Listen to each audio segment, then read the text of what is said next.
15 bahay ang nilamon ng apoy kagabi sa lungsod ng Pasay. Isang buntis ang nasagip matapos maipit sa sunog. Balita hatid ni John Consulta.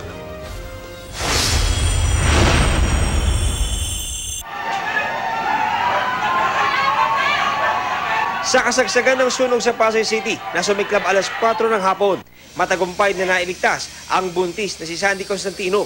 Bago niyan, nagkubli si Constantino sa isang bahagi ng bahay sa pag-asang magiging ligtas.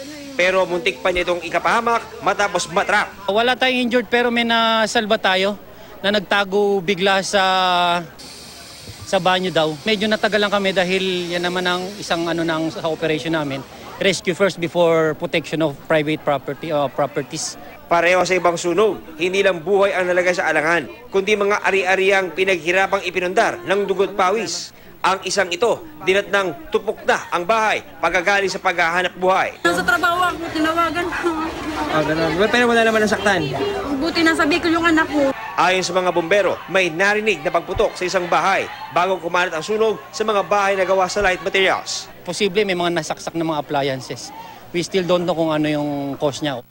Umabot ang sunog sa 5th alarm. Ibig sabihin, kinailangan ng hanggang 20 fire truck. Nang maapula ang sunog alas 6:27 ng gabi, 15 bahay na ang natupok at aabot sa mahigit 1 milyong piso ang halaga ng naabo. John Consulta, GMA News.